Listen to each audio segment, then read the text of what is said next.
So once again, let me welcome you, those of you who are here, those that are in the lodge watching this remotely, and those who are watching from the hundreds of televisions all over the world to this service.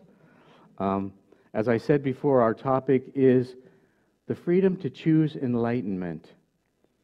So tomorrow's Independence Day, in case you haven't forgotten, but I mentioned Independence Weekend because if we look at this July 4th in its actual context, the Revolutionary War had already started in April of 1776, and this took place in July. And on July 2nd, which was yesterday,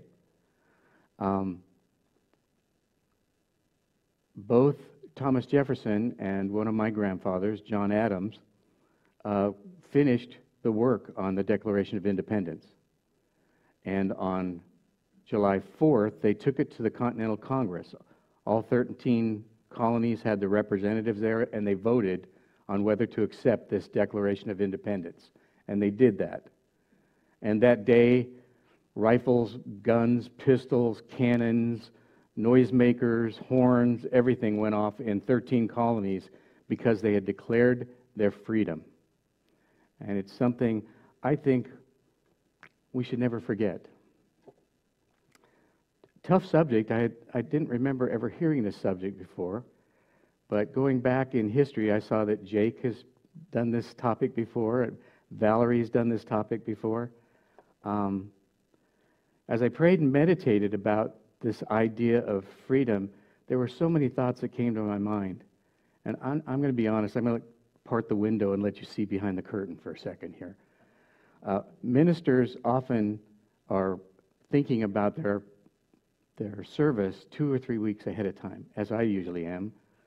And the last week, we're always thinking, a lot of us are thinking, boy, I hope this comes together in my meditations and my prayers, because I've got zilch right now. And that was my experience this week. And then all of a sudden, yesterday, it started to pour in, and it was still happening last night, and it was still happening this morning. So I'm hoping that I can organize all the thoughts that came into one cohesive package. But the first thing I thought of was, with freedom, was Moses leading the Israelites out of slavery to freedom in the desert. I thought of one of my fun movies was Braveheart, and seeing William Wallace laying on that table, about to be disemboweled, and the last words out of his mouth, he screamed, were freedom. I remember in 1970, some of you were around, we had the Kent State shootings. And in 1971, Crosby, Stills, and Nash came out with that phenomenal song, Find the Cost of Freedom. Abraham Lincoln I thought of, and the Emancipation Proclamation, and the Civil War that we had to end slavery in this nation. I thought of the Civil Rights Act of 1964 to end discrimination among all races.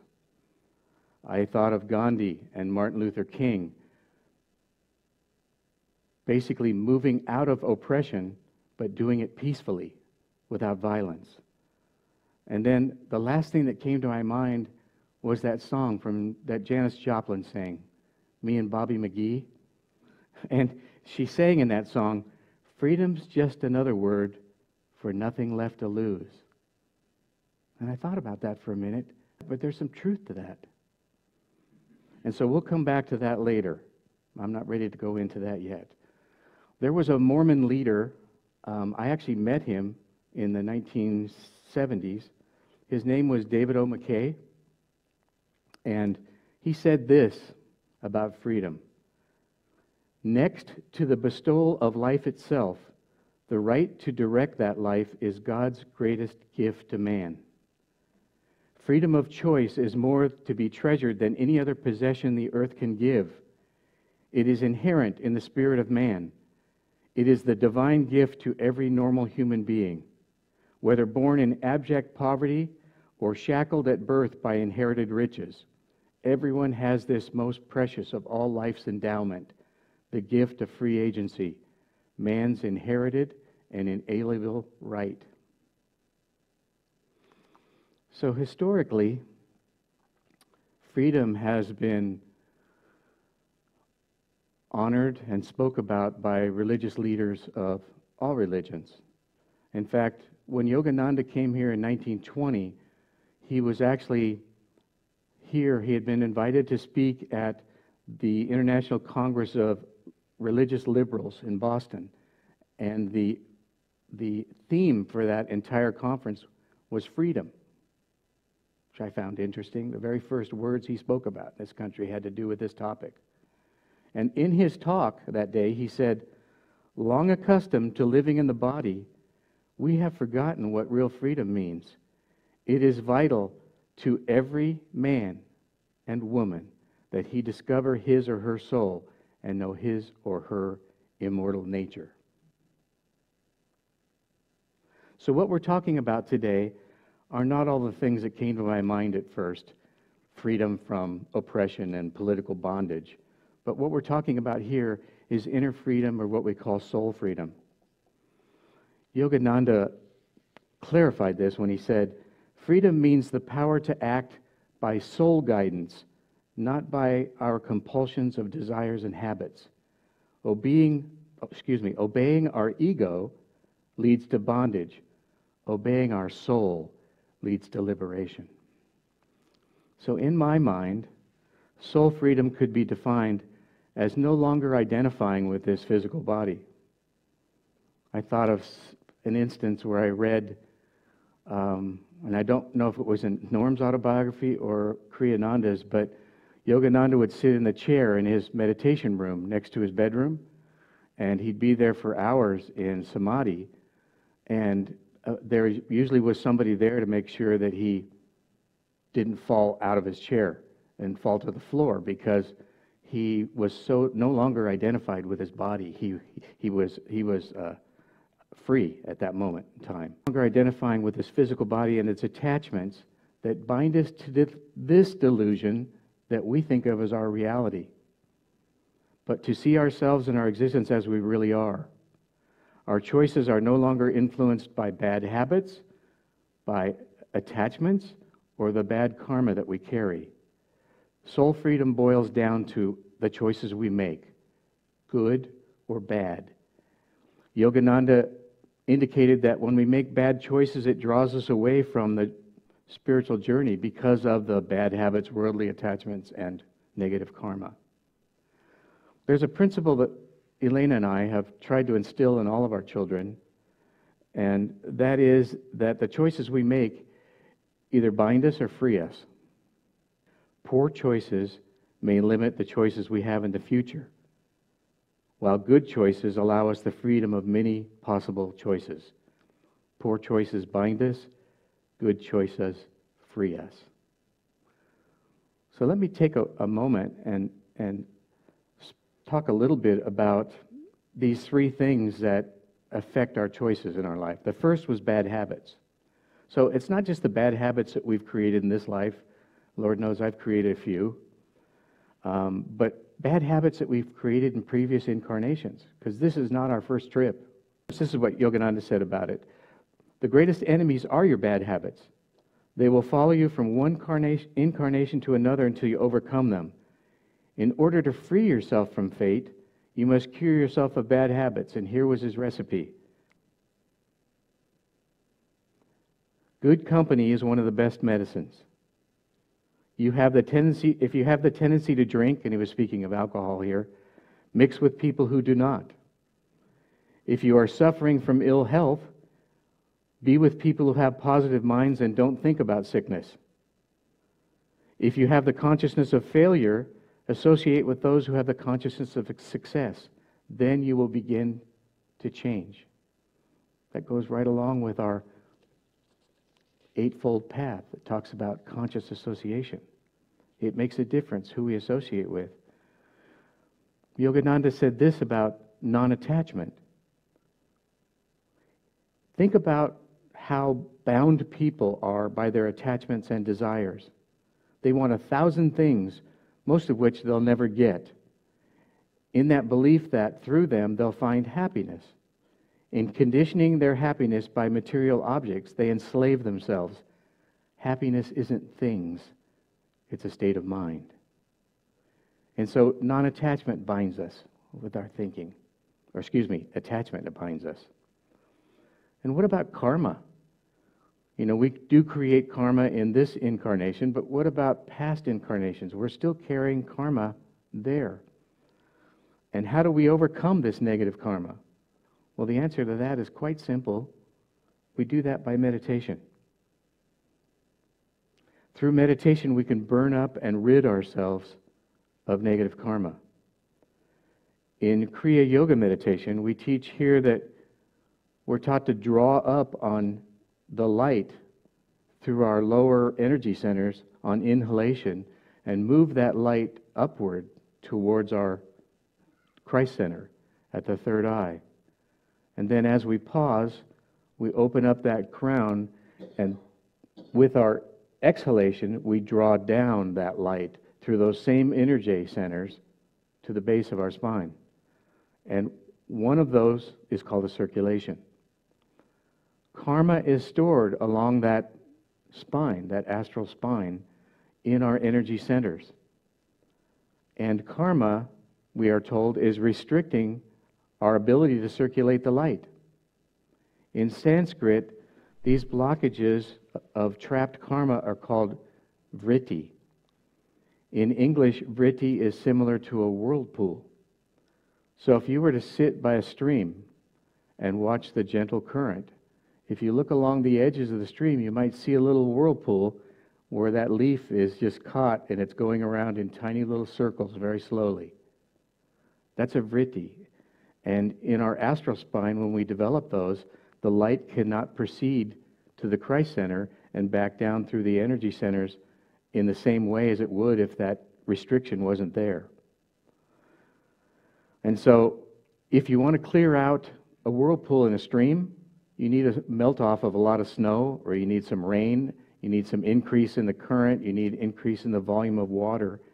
Well, the same thing's true in meditation. If we want to clear out those energy centers, we have to do more than just breathe 14 times a minute.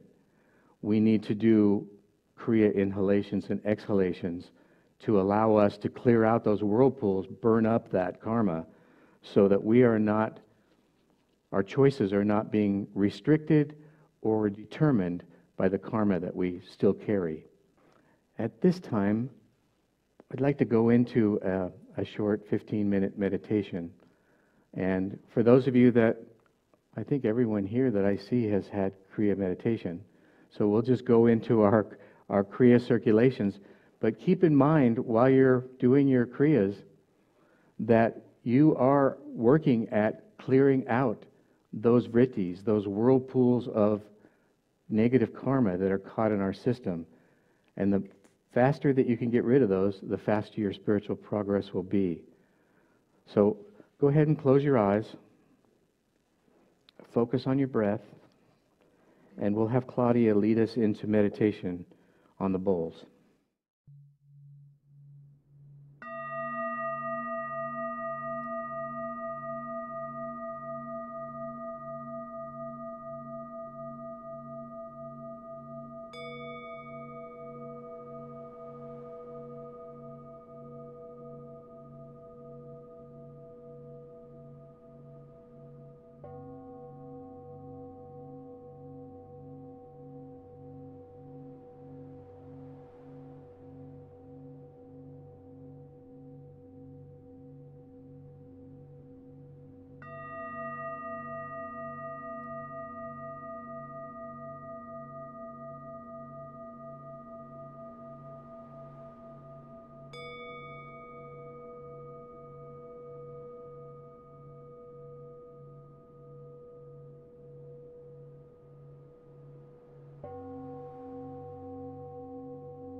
One of my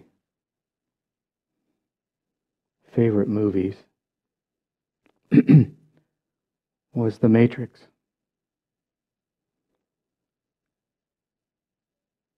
And its underlying theme is freedom and self-realization, all packaged in a science fiction story. Most all of you have probably seen the movie, but the main character, Neo, finds himself freed from a watery pod that's plugged into a computerized dream world that doesn't really exist. He's given a choice by his mentor, Morpheus, to take either a red pill or a blue pill. If he takes the blue pill, it will allow Neo to remain in his delusion. The red pill will allow him to see the world and delusion as it really is. Neo chooses the red pill. We all make that choice. Are we locked into our attachments to this earthly existence? Are we locked into power, greed, material wealth? Or can we open our eyes and see life as it really is? If we could see this existence as it really is, what would we see? We'd see nothing but energy and light, carrying an intelligent signal. There's another scene in that movie where Neo's being fired on by 3 agents in a hallway. And suddenly, his eyes are opened. And he's able to see that the world that he's standing in is not this delusion of an apartment building that he thought he was in, but it's a series of intelligent signals being carried on energy and light. And once he discovers that, he's free. He has no more delusion. He has no more attachments. He's truly free. In fact, he progresses so fast that he's able to actually manipulate the true existence.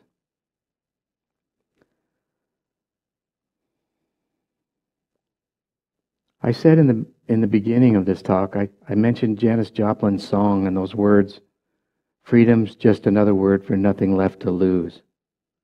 And it's absolutely true. In our spiritual journey, our spiritual quest, when there are no more bad habits to change, when there are no more desires to be fulfilled, when all earthly attachments have been severed and all of our bad karma has burned up, we're free. There's nothing left to lose. We're all stuck here right now. Well, maybe that's not the right word. Some of us are progressing through incarnation after incarnation to find this true freedom. That is actually our goal. Our goal in this life is to find freedom. And when that goal is reached, there's actually no other reason to reincarnate unless we choose to. For Neo, freedom began when he took the pill. For us, freedom can begin when we add regular meditation to our life. Buddha is credited with saying,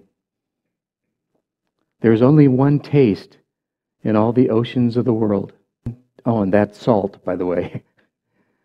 And there's only one taste in our true spiritual practices in this world, and that's freedom. Years ago, I became certified in advanced scuba. And on one particular day in Avalon Bay on Catalina Island, I was performing some underwater exercises. Not calisthenics, but exercises. However, on this day, there was a strong current, and even at 40 feet below the surface, it was carrying the divers rapidly from northward to southward along the island. If I tried to swim against the current to get where I needed to get, I was quickly exhausted and found that I had not moved forward at all. In fact, I might have gone backward slightly. My progress was not only restricted, but I was being swept off my required path, just like our bad habits and our karma and our attachments do to us on our spiritual path.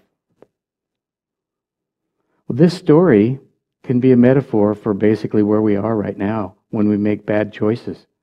As we bind ourselves with poor choices, we lose our progress on the spiritual path, and sometimes we're thrown altogether off the path. Then I reached my destination. I stopped in the water and I turned around, and the current carried me rapidly to the next underwater marker. The feeling was absolutely exhilarating, gliding through the water with no resistance, feeling a total sense of freedom. Those are our choices right now. We can continue to swim through and against the current of a lifetime of bad habits and karma and our attachments, and feel like we're getting nowhere, moving backwards or being thrown off the spiritual path altogether, or we can free ourselves from the things that bind us, discover who we really are, and gently glide with the current that will carry us back home to our divine parents. Please join me in prayer. O Divine Father, Divine Mother, we come before you today, grateful for our freedoms, for our free agency to make choices. We're grateful for the guidance that we receive from you in our lives.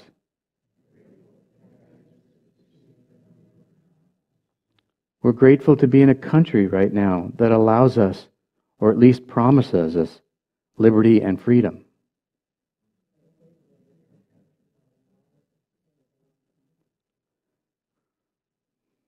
Bless us to make good choices.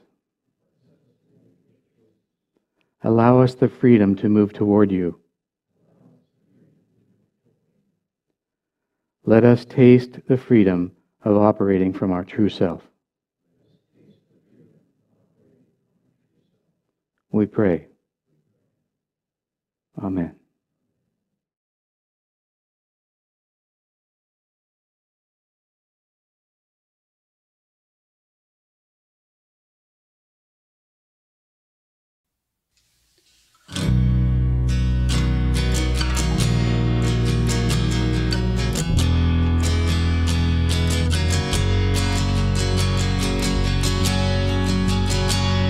Oh, come to me, thou shining sun. You are my life, my only one. Rise within my soul like fire. Let nothing quench this burning desire to see you, to know you, to hold you in my grasp, to stand the shore where oceans meet, of present, future, and past.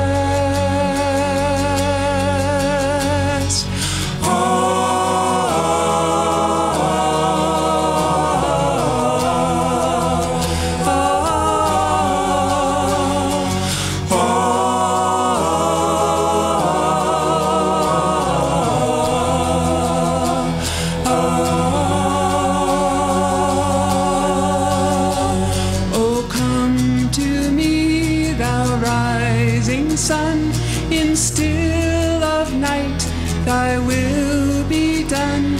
Let all the children sing, let all the heavens sing.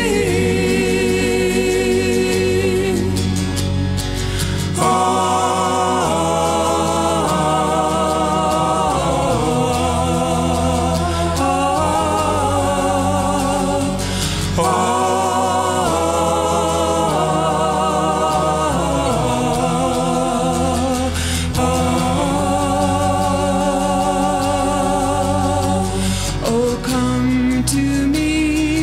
shining sun. You are my life, my only one. Rise within my soul like fire. Let nothing quench this burning desire to see you, to know you, to hold you in my grasp, to stand the shore where oceans meet, of present, future, and past.